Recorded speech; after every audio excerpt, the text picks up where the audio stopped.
On a souvent cette drôle d'impression de piloter son entreprise en regardant surtout dans le rétroviseur. Pas vrai? Bon, aujourd'hui, on va voir ensemble comment on peut passer de simples indicateurs à un véritable cockpit de commandement. L'idée, c'est de vraiment reprendre le contrôle de sa performance. Et c'est ça, toute la question. C'est bien beau d'analyser les chiffres une fois que la course est finie, mais on est d'accord, c'est un peu tard. Le vrai pouvoir, le game changer, c'est d'être capable d'ajuster le tir, de corriger sa trajectoire, en plein virage, en temps réel.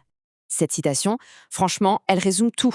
Le tableau de bord, c'est pas un rétroviseur pour voir d'où on vient, c'est un pare-brise pour voir où on va. C'est vraiment l'idée qui va nous guider. On va transformer nos outils de mesure en un poste de pilotage pour prendre les bonnes décisions au bon moment. Alors, c'est parti. Première grande idée, piloter au lieu de constater. En gros, comment on passe d'une position où on subit les événements à une position où on les anticipe.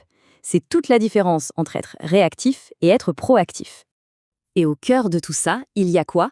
Les fameux KPI, ou indicateurs de performance clés. Attention, ce ne sont pas juste des chiffres qu'on empile dans un coin. Pas du tout. Il faut les voir comme des instruments de mesure, mais super bien choisis, qui sont là pour nous aider à prendre des décisions et à piger ce qui fonctionne et, peut-être encore plus important, ce qui coince. Pour continuer avec notre métaphore de pilotage, c'est simple. Si l'entreprise est l'avion, eh bien les KPIs, ce sont les instruments dans le cockpit.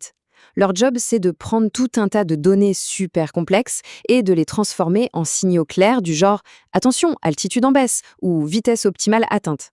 C'est ça qui nous permet de naviguer. Ok, maintenant qu'on a posé les bases, on va zoomer sur un domaine où ce pilotage est juste crucial. Je parle bien sûr de l'expérience client. Quels sont les bons instruments pour savoir ce que les clients ont vraiment dans la tête et dans le cœur? On commence avec un grand classique, le Net Promoter Score, ou NPS.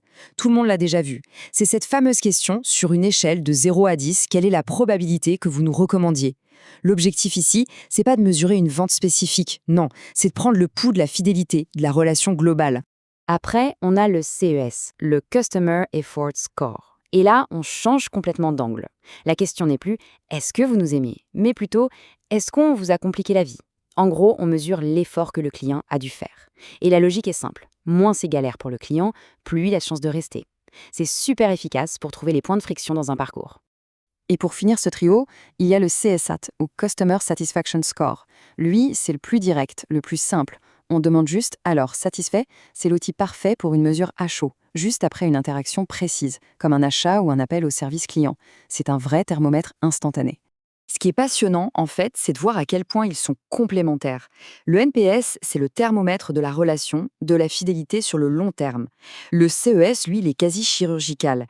Il va mesurer l'effort sur une interaction bien précise. On peut dire que le NPS donne la vision d'ensemble, la stratégie, tandis que le CES permet de faire des ajustements tactiques, immédiats. Bon, évidemment, il n'y a pas d'indicateur magique, chacun a ses limites. La satisfaction pour le CSAT, c'est un peu subjectif, non? Le NPS, c'est parfois un peu trop simple, ça peut manquer de finesse. Et le CES, il dit c'était difficile, mais il ne dit pas forcément pourquoi. Donc la vraie clé, on l'aura compris, c'est de ne pas choisir, mais de les combiner intelligemment. Voilà pour la voix du client. Maintenant, tournons-nous vers l'intérieur, vers le moteur de la boîte, la performance commerciale. Comment on mesure l'efficacité de l'équipe qui est en première ligne, celle qui transforme un simple intérêt en vrai business? Alors, tout commence souvent par ce qu'on appelle l'entonnoir de prospection. C'est une image assez simple pour visualiser le parcours. On part de tout en haut avec une grande masse de contacts, les suspects, puis étage par étage, on filtre, on qualifie, pour arriver tout en bas avec une poignée de prospects chauds, ceux qui sont vraiment sur le point de signer. Et pour savoir où ça pêche dans cet entonnoir, on utilise des ratios clés. Par exemple, le taux d'appel argumenté, ça mesure si on arrive à passer le premier barrage et à capter l'attention. Ensuite, le taux de conversion, c'est pour voir si on est assez convaincant pour décrocher un rendez-vous. Et enfin, le taux de transformation, là c'est le moment de vérité. Est-ce qu'on arrive à conclure la vente? Chaque ratio, c'est un check-up pour une compétence précise. Bon, on a vu les indicateurs côté client, les indicateurs côté commercial. Le risque, c'est de finir noyé sous les chiffres, non? C'est là qu'intervient l'outil qui va tout réunir, le chef d'orchestre, le tableau de bord unifié. C'est vraiment là que tout prend son sens. Un tableau de bord, ce n'est pas juste une liste de chiffres les uns après les autres. Non, c'est une synthèse visuelle, intelligente, qui connecte les points entre eux pour donner une vision à 360 degrés. C'est le fameux poste de pilotage du manager. Parce que le but d'un bon tableau de bord, ce n'est pas de faire joli dans un reporting. Son but, c'est de faire agir. Il doit déclencher des questions, des discussions et au final des décisions. C'est un outil qui doit mettre l'équipe en mouvement. Et attention, il n'y a pas un modèle de tableau de bord parfait. Regardons ces deux-là. D'un côté, on a un truc assez dense, très stratégique, pour une analyse de fond. De l'autre, un outil hyper simple pour un suivi au jour le jour. Lequel est le meilleur? Eh bien, ça dépend. Ça dépend de l'objectif, de qui le regarde. La clé, c'est la clarté, pas la quantité. Alors, c'est quoi les qualités d'un tableau de bord qui marche vraiment? En gros, il faut se poser les bonnes questions. Est-ce que les indicateurs qu'il contient sont actionnables? Est-ce qu'on peut faire quelque chose avec? Est-ce qu'il est clair, visuel, facile à lire en 30 secondes? Est-ce qu'il peut évoluer avec les objectifs? Et la question la plus importante, est-ce qu'il est perçu comme une aide pour l'équipe ou comme un outil pour fliquer?